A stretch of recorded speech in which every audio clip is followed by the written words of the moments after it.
Well, happy new year. It's crazy to think that we're already here in 2024. So, wanted to pop in and chat real estate in this coming year and kind of give what I am predicting and kind of seeing what's going to happen. So, a couple things, I'm just going to dive right into it. So, 2024, biggest thing to keep in mind this year is obviously this is an election year.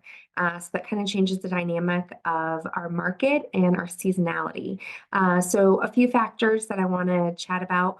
One we saw last year, the end of 2023, get a little bit slower than normal, mostly because of interest rates. So interest rates have been on the rise all year in 2023. So it took a lot of buyers out of the market. It took the affordability factor out. We had a lot of sellers that didn't want to become move-up buyers any longer because they were sitting on a pretty sweet interest rate of, 3%, 4% kind of in there. Do I ever foresee interest rates being 3 to 4% again?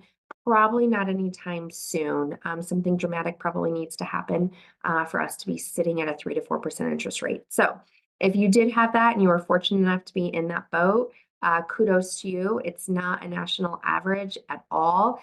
Typically, historically, across the board, we're actually used to about 7% interest rates. So, I know we were there last year. And that seems scary coming off of a 3 to 4% interest rate. But, anyways, let's talk interest rates. Interest rates have been on the decrease in the last month, which is fantastic. So again, that buyer pool opens, the affordability factor opens for a lot of people. So, we are kind of seeing interest rates in that, 5 to 6 range, which is kind of a breath of fresh air. So every time that we have a drop in interest rate, we have an increase in buyers. So sellers, I'm going to chat with you a little bit in this second. So sellers, realistically, I always hear, when is the best time for me to put my house on the market? Realistically, it's going to be here relatively soon, y'all. So one thing that we can always count on in the Denver market, as silly as it sounds, is how are the Broncos doing? And obviously, we all know what a losing season we had, which means when we have a losing season with the Denver Broncos, our real estate market picks up a little bit sooner. So it usually picks up a couple weeks after they are done playing. So if that's playoffs, if that's Super Bowl, or whatever that is, that real estate market picks up about 2 weeks. So I'm anticipating that our market is going to pick right back up by the end of January, as opposed to a late start in sometime in February. So kind of keep that in mind. So if you're on the fence of selling, right now is a really good time for you to start prepping your home. Have us come take a look. We can see what's going to add value. We can see what's going to take days off market, and we're going to see what's basically going to help you keep that equity in your home.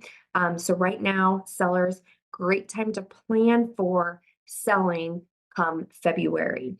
I anticipate that market for sellers is going to be wonderful from about February to about September. Again, remember that whole election year thing is coming back into play, right? So February to September, typically seasonality, we have a great market. Spring to about July, so we'll start to see dips. We see dips typically around Memorial Day. We see dips around 4th of July. We see dips around the school year. Now, remember, with election year, we're probably going to see those interest rates kind of trickle down. That's what we've been promised. We've kind of heard this before, though, too.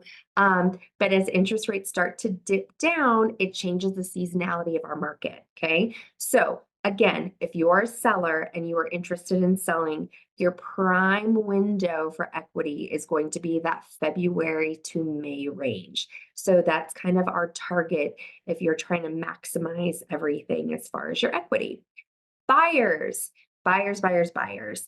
You are going to have the most inventory pretty much now, and then it's going to peter down the road until September. So with rates, if you are in a position right now to be able to purchase something and you are stomaching the 6% interest rate, then we should be in go mode.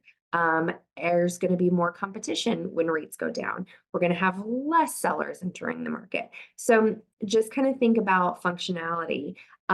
Realistically, most of our lenders are offering, if you're able to get in now, they'll refinance you at no cost down the road in 6 months to a year. So just kind of things to think about as a buyer. So if we find the property that you love, we find something that fits your needs, I would say go for it now and then just kind of see how this year ends. Again, if you are a buyer that's a VA buyer, an FHA buyer, on a down payment assistance, something to that effect. If you are a buyer that has a home to sell, right now we need to be having those conversations now about basically locking in a property for you. Because when the market goes crazy, which I am anticipating it will, come March and April, it's going to be really hard for y'all to compete in. So, something to kind of think about.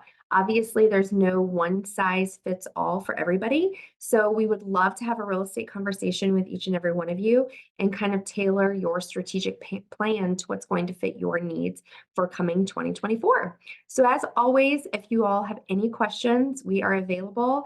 Again, Brittany Heckenberg with the Home Group in Denver.